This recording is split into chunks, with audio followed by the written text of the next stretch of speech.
وہ نہا کر باتھ روم سے جس وقت باہر نکلی رات کے 11:30 بج رہے تھے۔ شفا نے نہ جانے اورحان کو کون سا کام سونپا تھا کہ وہ اب تک گھر سے باہر تھا اور صاحبہ کو کہہ چکا تھا کہ وہ کھانا کھا کر سو جائے، وہ لیٹ ہو جائے گا۔ صاحبہ شکر کرتی تیاریوں میں جٹ گئی۔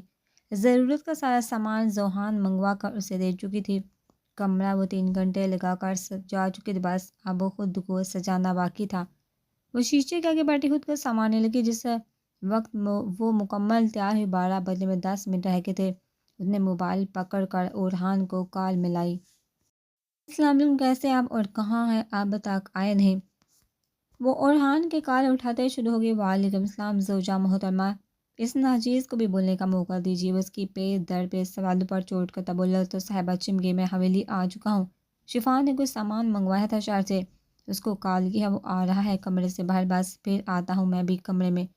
وہ سیڑھیاں چڑھتا بولا تو صاحبہ اوکے کہتی کال بند کر گئی، جلدی سے کمرے میں لائٹ بند کی اور خود دروازے کے پاس جا کر کھڑی ہو گئی۔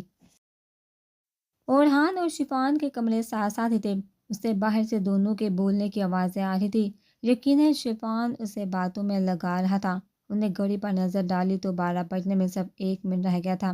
ٹھیک اسی وقت اورحان نے کمرے کا دروازہ کھولا تو صاحبہ اپنا سانس روک گئی۔ شفان کو سب سامان دینے کے بعد وہ اپنے کمرے کے سامنے آ کھڑا ہوا۔ آج وہ بہت زیادہ تھک چکا تھا، بھوک بھی لگی تھی، پر دل چاہ رہا تھا کہ کچھ بھی کیے بغیر بس بیڈ پر گر جائے۔ انہیں جیسے ہی کمرے کا دروازہ کھلا، سامنے نظر آتے منظر نے اسے آنکھیں کھولنے پر مجبور کر دیا۔ وہ شاک ہوتا کمرے میں داخل ہوا، تفصیلی نظر سامنے نظر آتے نظارے پر ڈال گیا۔ کمرے کی چھت لال اور سیاہ غباروں سے ڈکی ہوئی تھی، سفید سنگ مرمر سے بنا فرش گلاب کی چادر تانے ہوئے تھا۔ کوئی ایک حصہ بھی ایسا نہ تھا جو خالی ہو۔ کمرے کی چار دیواری کے پاس تھوڑے تھوڑے فاصلے پر دیے جلا کر کے گئے تھے، جن کی مدھم سنہری روشنی پورے کمرے میں پھیلی ہوئی تھی۔ جہازی سائز بیڈ پر سفید چادر بچھی ہوئی تھی، جس پر گلاب کی پتیوں سے لکھے الفاظ واضح نظر آ رہے تھے۔ گلاب کی پتیوں سے بیڈ کے وسط میں بڑا سا لو یو سردار لکھا ہوا تھا اور اس کے ارد گرد انہی گلاب کی پتیوں سے دل بنایا گیا تھا۔ بیڈ کے پوچھ پاس طرف سیاہ رنگ کے غبارے پھولوں کی ترتیب میں لگائے گئے تھے۔ بیڈ کی سائڈ ٹیبل جو کہ شیشے کی بنی ہوئی تھی، ان پر بھی ہر سو پھولوں کی پتیاں بچھائی گئی تھی، جن کے چاروں کونوں پر دیے رکھے گئے تھے۔ بیڈ سے پھسل اس کی نظریں ڈریسنگ ٹیبل پر جا ٹکی۔ ڈریسنگ کے شیشے کے سامنے بھی گلاب کی پتیاں اور ان پر جہاں بچا دیے سجائے گئے تھے، وہاں سے پھسلتی اس کی نظریں شیشے پر گئی جہاں چھوٹے چھوٹے اسٹیکی نوٹس سے دل بنایا گیا تھا۔ وہ ایک سانس کی کیفیت میں چلتا شیشے کے قریب گیا اور نوٹ پر لکھی عبارتیں پڑھنے لگا۔ وہ حیرت زدہ سا ایک ایک لفظ کو پڑھ کر اپنے اندر اتارا تو اسے کی نہیں آ رہا تھا کہ یہ سب صاحبہ نے کیا ہے اس کے لیے۔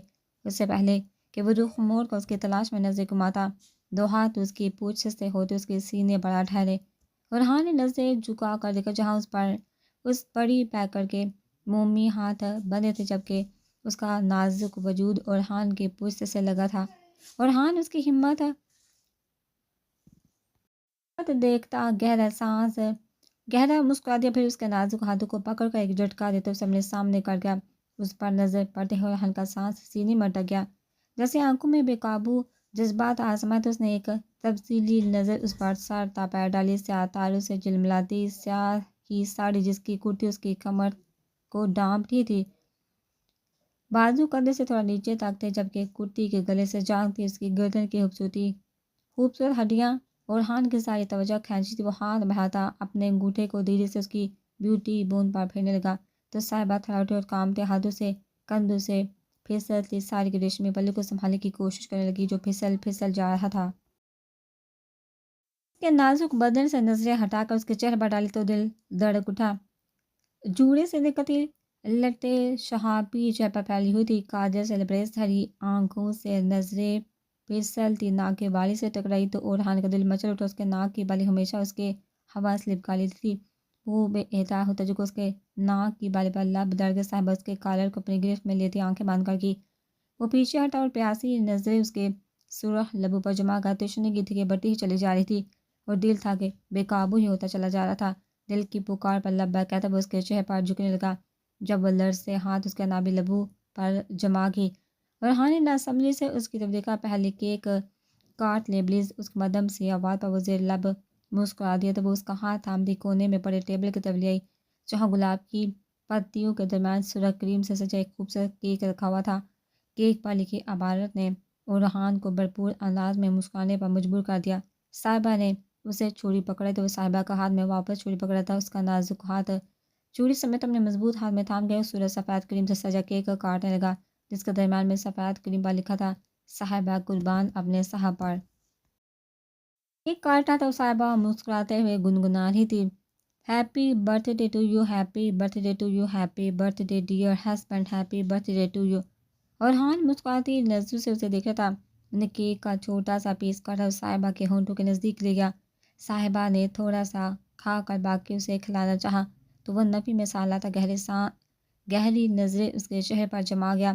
اس کی نظروں کا مفہوم سمجھتے صاحبہ حیا سے اس پہ پڑ گئی، اس سے پہلے کہ اس کی نظروں سے چبھتی اسی کے سینے میں پناہ لیتی۔ ارحان اس کی کمر پر ہاتھ جما کر اس کی کوششیں ناکام بناتا اس کے چہرے پر جھک گیا، اس کی اور اپنی سانس سے ایک کرتا وہ اس کے جان لبوں پر لے آیا، اس کے لمس کی گرمی سے سراب ہوتی صاحبہ اس کی گردن کی گرد اپنی باہوں کا ہار ڈالتی اسے خود پر تمام احتیاط سونپ گئی۔ اس کی سانسوں کا آزادی بخش تھا، وہ اس کے بالوں میں چہرہ چھپا کے تمہاری خوشبو جان لیوا ہے، اس کی خوشبو بکھیرتے وجود میں گہری سانسیں بھرتا اس کے کان میں سرگوشی کر گیا، اس کی گرم سانسیں اپنے کانوں اور گردن پر محسوس کرتے صاحبہ آدمی ہوتی جا رہی تھی، سراہی دار گردن سے مس ہوتے اس کے نابی لب صاحبہ کے وجود میں حشر برپا کر رہے تھے۔ سردار، وہ ہمت کرتی لبوں کو تار کر کے اس سے پکار بیٹھی، سردار کی جان۔ اس کی گرد بازو باندھا اسے خود میں بھیج گیا۔ صاحبہ نے کچھ بولنے کے لیے لب کھولے، جب وہ پھر سے پیش قدمی کرتا اس کی سانسوں پر اپنا تسلط جما گیا۔ صاحبہ کے الفاظ اس کے لبوں پر ہی دم توڑ کے اس کی گھٹتی سانسوں کو دام بخشتا وہ پیچھے ہٹا اور اس کے سرخ چہرے کو نظروں کے حصار میں قید کر گیا۔ سادگی میں بھی قیامت ڈالتی ہو، اس سردار کے دل پر پھر یوں کیل کانٹوں سے لیسر کا کیوں، اس وجود میں حشر برپا کرنے پر تلی ہو۔ اس کی تھوڑی انگلی کے پور پر اٹھاتا وہ سوال کرنے لگا تو صاحبہ لجاتی ہوئی نظریں جھکا گئی۔ میں کچھ کہنا چاہتی، اس نے ارحان کی قمیض کے بٹوں پر انگلی پھیرتے ہوئے کہا تو وہ بغیر کسی تردد کے اس کا پھولو سا نازک و دل فریب وجود باہوں میں برتا بیٹھ کی طرف قدم بڑھا گیا، اسے نرمی سے گلاب کی پتیوں سے سجے بیڈ پر بٹھاتا خود بھی گھٹنا موڑ کر اس کے مقابل بیٹھ گیا۔ دونوں کے درمیان فاصلہ نہ ہونے کے برابر تھا۔ صاحبہ نے جھجک کر پیچھے ہٹنا چاہا تو ارحان اس کی گرد حصار قائم کرتا اس کی کوششیں ناکام بنا گیا۔ دور سے مجھے نہ کچھ دکھائی دے ہے اس وقت اور نہ ہی سنائی، اس لیے قریب تار رہتے ہوئے اپنی تمام باتیں کہہ ڈالی۔ اس کے ماتھے پر بکھری لٹو کو کان کے پیچھے اڑستا جھک اس کے پیشانے پر عقیدت بڑا لمس چھوڑتے ہوئے بولا تو صاحبہ سکون محسوس کرتی اس کے سینے پر سر رکھ گئی۔ مجھے کچھ بتانا ہے آپ کو، اگر آج اقرار نہ کر پائی تو شاید کبھی کی ہمت خود میں پیدا نہ کر سکوں۔ آپ کی یہ محبت اور جنون بڑی نظر ہمیشہ میرے لب سی دیتی ہے اور تمام الفاظ حلق میں ہی دم توڑ دیتے ہیں، پر آج میں اقرار کرنا چاہتی ہوں سردار، اس لیے اپنی نظریں مجھ پر سے ہٹا لیں۔ ایک رفت میں کہتی ہوئے ساتھ اس کے سنہری آنکھوں پر اپنا نازک کپکپاتا ہاتھ تھام گئی تو ارحان اس کی حرکت پر قہقہ لگا کر ہنس دیا۔ بولو میری جان، جو بھی بولنا چاہتی ہو۔ ارحان بلوچ آج تم میں ہی سنے گا بس۔ اس کا دوسرا ہاتھ تھام کر وہ اپنے لبوں سے لگا گیا، پھر اس کے ہاتھ کو اپنے مضبوط ہاتھ میں قید کرتا وہ اسے بولنے کا اشارہ دے گیا۔ میں نے آپ سے بہت محبت کیا سردار، اپنے وجود سے بھی زیادہ، ایسے کوئی پیمانہ اب تک ایجاد نہیں ہو سکا جو میری آپ کے محبت کو ماپ سکے۔ مجھے آپ سے اتنی الفت ہے کہ آپ کی ایک نظر الفت کی خاطر خصوصی ہر قربانی دے سکتی ہوں۔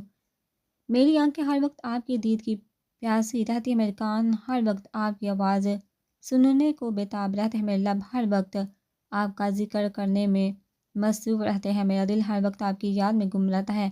میں ازل تا ابد آپ کا ساتھ چاہتی ہوں، اپنے شام اور سحر آپ کے روبرو رہتے ہوئے آپ کی قربت میں گزارنا چاہتی ہوں۔ مجھے اسے جدا کرنے کا سوچی کا بھی مت کبھی، کیونکہ آپ سے دوری کے باعث صاحبہ کی ذات فنا ہو جائے گی۔ ارحان بلوچ کی موجودگی سے ہی صاحبہ کی زندگی مربوط ہے، مجھے کبھی خود سے الگ کیا تو میں واقعی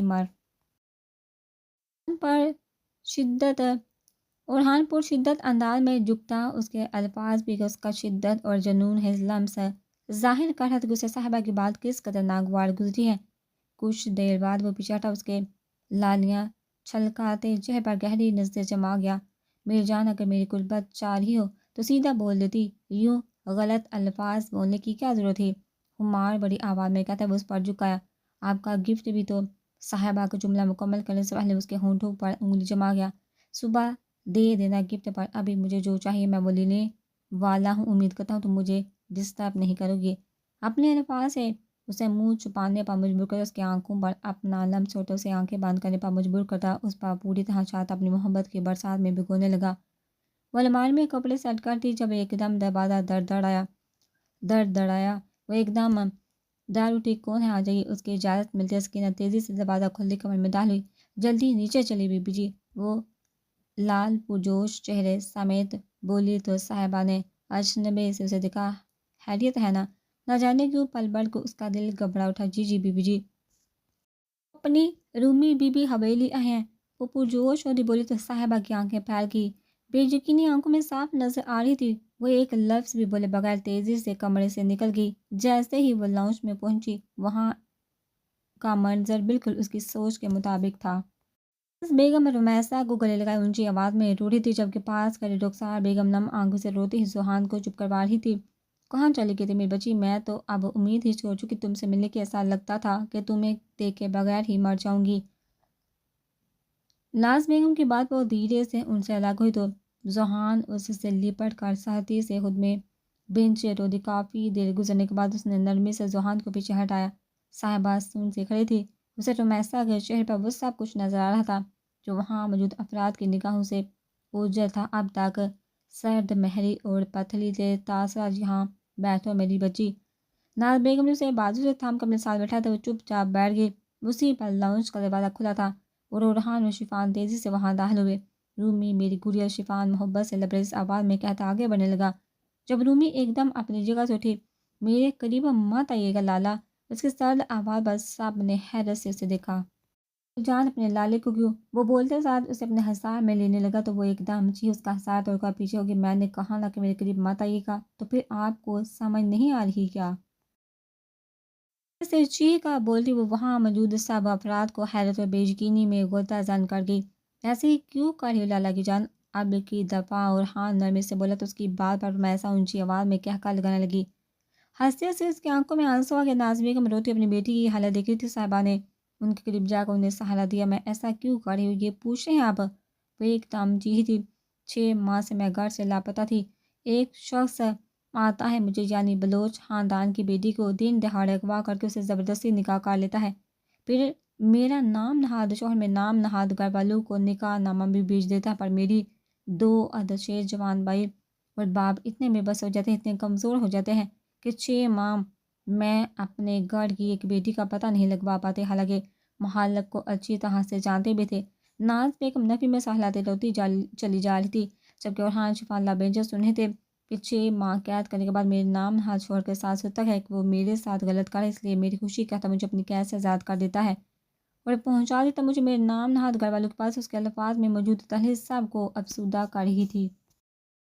تو میرا دل کیا یہاں کا رخ کرنے سے بہتر ہے کسی کھائی میں کود کر جان دے دوں، پھر یاد آیا کہ میں تو اندھی ہوں، اپنی مرضی سے کسی جگہ کا رخ کہاں کر سکتی ہوں۔ اس کی بات پر ناز بیگم نے تڑپ تڑپ کر رونا شروع کر دیا تھا۔ شفان نے ایک دم آگے بڑھا، اس کی مزاحمت کی پرواہ کیے بغیر اسے کھینچ کر اپنے سینے میں بھیج گیا۔ اسے ہٹانے کی بھرپور کوشش کرتی تھی پر ہٹا نہ سکی تو تھک ہار کر آنسو بہانے لگی۔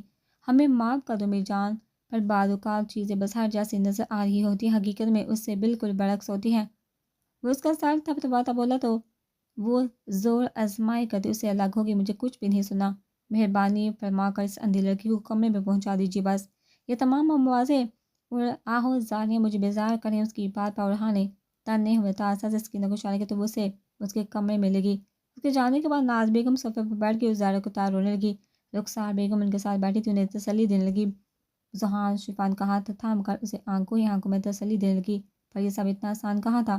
میں پانی لے کر آتی ہوں، صاحبہ ارحان سے کہہ دی کچن کی طرف گئی تو وہ بھی سہلاتا صوفے پر بیٹھ گیا۔ اس کی پرسوچ نظریں فرش پر جمی تھی، وہ بھی انہی سوچوں میں گم تھا جب کسی چیز کے زوردار آواز سنائی دی۔ اس سے پہلے وہ رخ موڑتا صاحبہ کی چیخ پر وہ ہوش میں آتا، اس کی طرف دوڑا جو سر تھامے فرش پر گری ہوئی تھی۔ پاس ہی ٹرے، ٹوٹے ہوئے شیشے کے گلاس، پانی بکھرا پڑا تھا۔ تیزی سے اس کی طرف بڑھتا، گھٹنوں کے بال بیٹھے اسے کندھوں سے اٹھا کر اپنے ساتھ لگا گیا۔ ٹھیک ہو میری جان؟ وہ اس کا چہرہ ایک ہاتھ سے سہلاتا فکر مندی سے پوچھنے لگا۔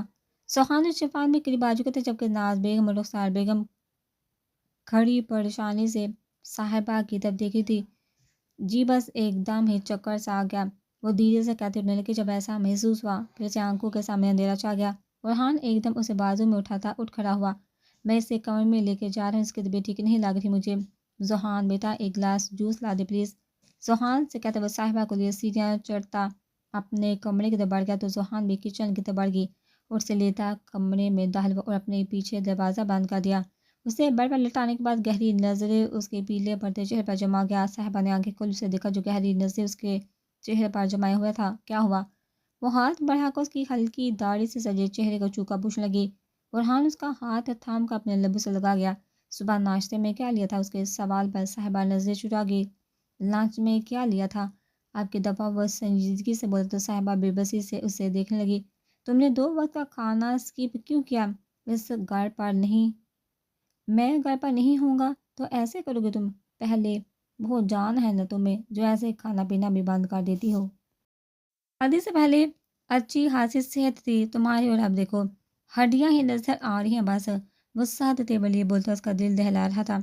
میں کھاتی تو بس آج میرا دل نہیں تھا بالکل میں بالکل بھی، میں سچ کہہ رہی۔ وہ بے چارگی بڑے تازہ چہرہ سجا کر بولی تو فرحان اسے دیکھ کر رہ گیا۔ اگر ایسا جواب دیتے اس سے پہلے کہ دروازہ ناک پر اس کی اجازت ملنے پر ذوحان کمرے میں داخل۔ اس نے ہاتھ میں پکڑا ٹرے سارے ٹیبل پر رکھا جس میں فریش جوس کا گلاس اور ساتھ کیک رکھا تھا۔ بھابھی کیا ہو گیا اچانک آپ کو؟ ڈرا کر رکھ دیا، خیال کیوں نہیں رکھتی آپ اپنا؟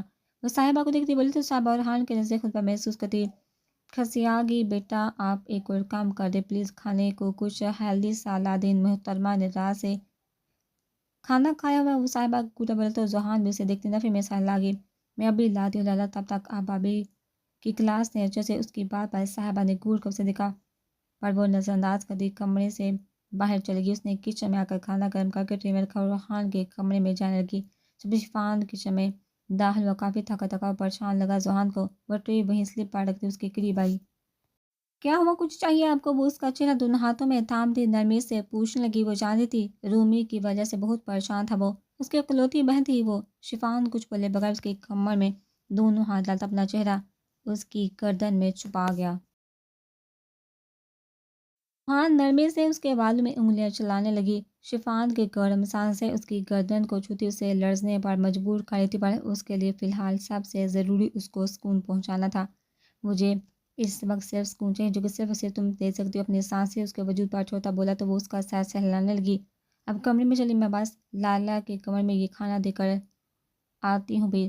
اس کے کہنے پر وہ پیچھے ہٹا، اس کی پیشانی چوم کر کچن سے باہر نکل گیا تو ذوحان بھی مسکراتی ہوئی فرحان کے کمرے کی طرف بڑھ گئی۔